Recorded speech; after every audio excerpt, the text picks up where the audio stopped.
ನಾನು ಈ ಪಕ್ಷ ಇದ್ದರೆ ನಿಖಿಲ್ ಕುಮಾರಸ್ವಾಮಿ ಅಂತ ಸಾಕಷ್ಟು ಕಾರ್ಯಕರ್ತರನ್ನ ಹುಟ್ಟಾಕುವಂಥ ಶಕ್ತಿ ಪ್ರಾದೇಶಿಕ ಪಕ್ಷಕ್ಕಿದೆ.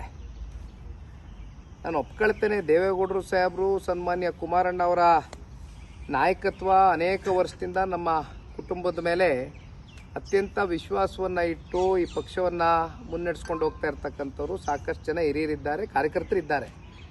ಆದರೆ ಪಕ್ಷ ಯಾವುದೇ ತೀರ್ಮಾನ ತಗೊಳ್ಳಿ, ಯಾವುದೇ ನಿರ್ಣಯಗಳು ತಗೊಳ್ಳಿ, ಪಕ್ಷದ ಹಿತಾಸಕ್ತಿ ಕಾಪಾಡ್ತಕ್ಕಂಥದ್ದು ನನ್ನ ಜವಾಬ್ದಾರಿ. ಹಾಗಾಗಿ ಪಕ್ಷದ ಚೌಕಟ್ಟಿನಲ್ಲಿ ಏನೇ ಕೂತು ತೀರ್ಮಾನಗಳು ನಿರ್ಣಯಗಳಾದರೂ ಕೂಡ ಅದಕ್ಕೆ ತಲೆಬಾಗಿ ನಾನು ಪ್ರಾಮಾಣಿಕವಾಗಿ ಪಕ್ಷ ಕಟ್ತಕ್ಕಂಥ ಕೆಲಸ ಮಾಡ್ತೇನೆ. ನಮ್ಮ ಮುಂದೆ ಇರತಕ್ಕಂಥದ್ದು ಒಂದೇ ಸವಾಲು.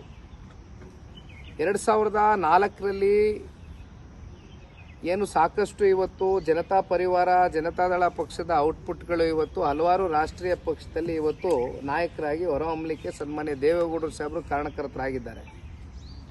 ಆ ಸಂದರ್ಭದಲ್ಲಿ ಭಾಳ ಜನ ಇವತ್ತು ದೊಡ್ಡ ದೊಡ್ಡ ಹೆಸರಾಂತ ನಾಯಕರುಗಳು ಇದ್ದಾಗಲೂ ಕೂಡ 58 ಸ್ಥಾನಗಳು JDS ಪಕ್ಷ 2004ರಲ್ಲಿ ಪಡೆದುಕೊಂಡಿದ್ವಿ.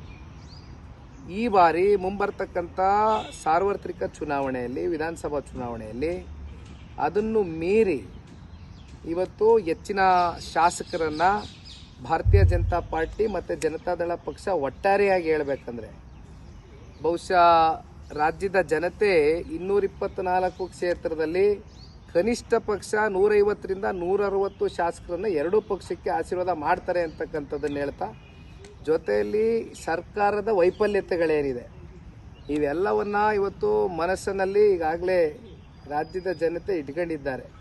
ಬಹುಶಃ ಮುಂದಿನ ಸಾರ್ವತ್ರಿಕ ಚುನಾವಣೆಯಲ್ಲಿ ಎಲ್ಲವೂ ತೋರಿಸ್ತಾರೆ, ಜನನೇ ತೋರಿಸ್ತಾರೆ.